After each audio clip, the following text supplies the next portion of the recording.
E ele, daquele jeito, brincando e falando sério, disse: Ednilton, você não quer vir ser diretor aqui da minha empresa, não? Eu disse: depende das condições. Ele disse: não, porque as condições financeiras não vão ter problema não, porque eu pago uma parte do teu salário e teu pai paga outra para você vir morar em Fortaleza.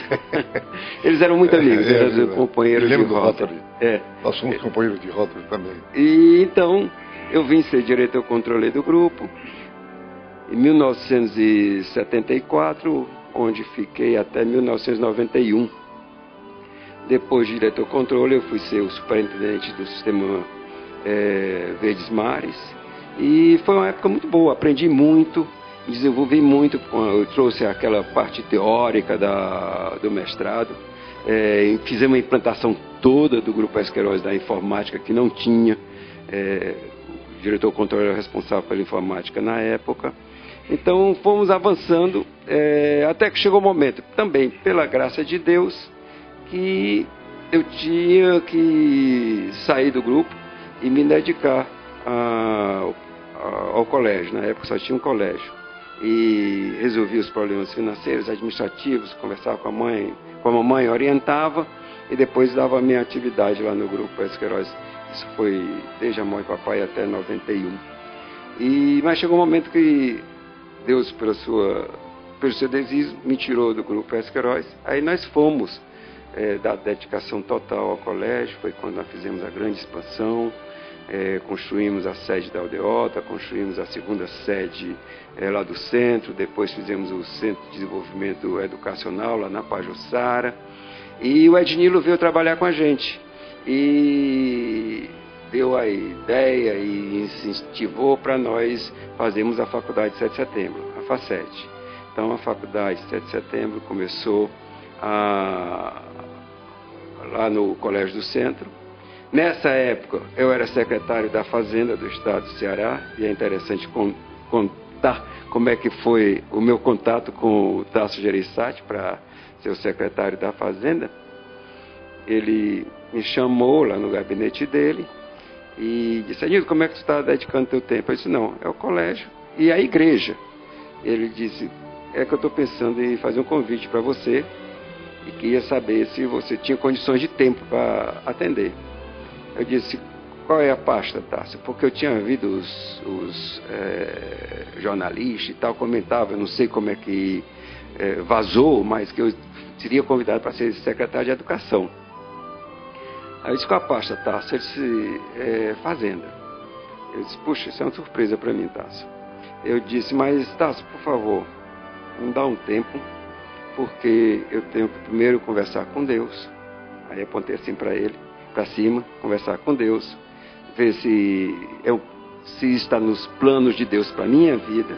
Tenho que conversar com a Leninha, tenho que conversar com a minha família, com a mamãe era viva na época, para ver o que eles acham. Aí ele disse: tá bom, agora eu vou pedir uma coisa. Se você não aceitar, não comentar com ninguém depois, porque senão vai ficar prato requentado para a pessoa que vier no seu lugar. É lógico.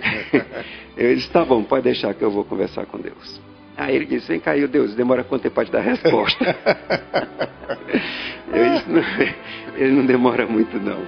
Aí quando eu ia assim, ele disse: Ednilton, uma coisa, já que tu vai falar com Deus, pede a ele para me ajudar também na montagem da equipe aqui e ajudar no governo. Aí foi realmente isso, foi final de 94, nós ficamos como secretário da Fazenda de 94 até 2002. Quando estava com 2 anos que eu era o secretário da Fazenda, o CONFAZ, que é a Comissão de Política Fazendária, que congrega todos os secretários de Fazenda do Brasil, me convidou para ser o coordenador do CONFAZ nacionalmente. E aí também teve uma outra atividade, porque tinha que fazer o meio de campo entre o governo federal e os 27 estados, os secretários de Fazenda dos 27 estados.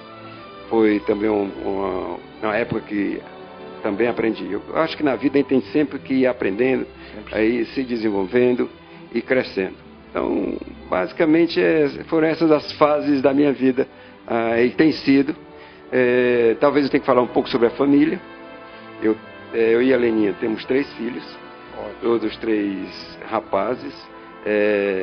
Todos estudaram no 7 de setembro até o ensino médio. Depois do ensino médio, o Henrique fez a Universidade de São Paulo, a USP, ele é engenheiro elétrico.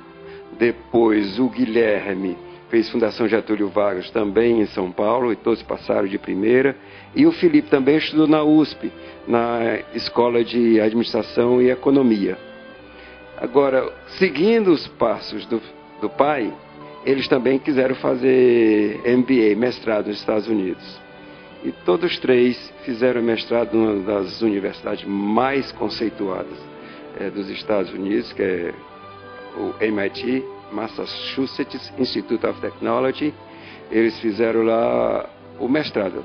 Talvez seja a única família do Ceará que tenha 3 MBAs pelo MIT.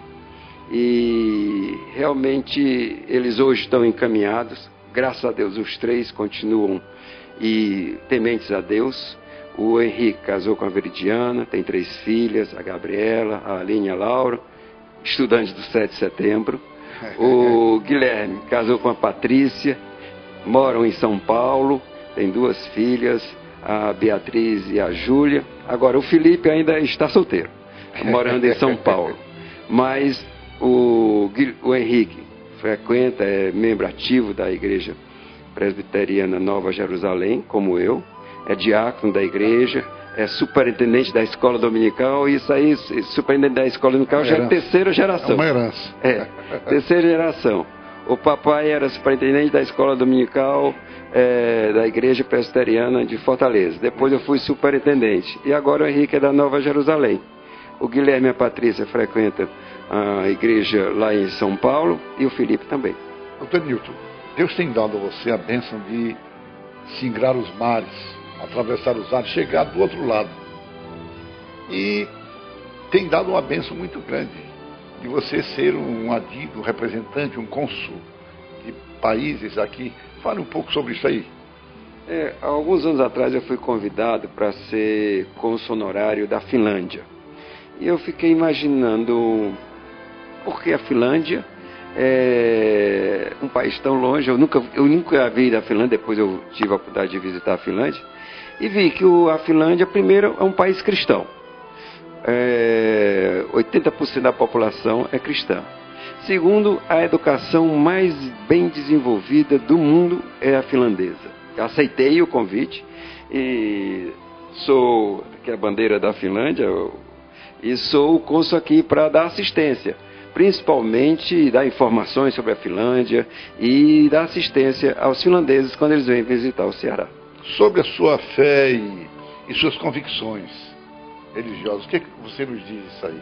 Porque, certamente, vindo de onde você veio, com as origens que tem, não há de se esperar outra coisa senão a conservação dos valores. Dê-nos uma palavra. Pastor, eu, como já mencionei, nasci dentro da igreja e não tive nunca crises existenciais. Mas em 1981, eu tive um reavivamento espiritual muito grande. Eu tive a oportunidade de ser convidado para ir fazer o Instituto Regai em Singapura. E foram 20 dias de imersão total. O Instituto Regai foi fundado pelo Dr. John Regai, tendo a missão de preparar líderes para a evangelização, para a difusão do Evangelho. E então eu tive a oportunidade de passar aqueles 20 dias em Singapura, onde tive um reencontro com Deus, onde um verdadeiro reavivamento, é um ponto de inflexão na minha vida. Experiência profunda. Uma experiência profunda com Deus, antes e depois de Singapura. Aí quando eu voltei em Singapura, me envolvi mais ainda com os trabalhos do Senhor, com a evangelização. Nós fizemos muitos trabalhos e temos falado de Jesus Cristo em todas as ocasiões. E hoje eu sou presidente do Instituto Regai no Brasil. Amém. Temos feito seminários valiosíssimos,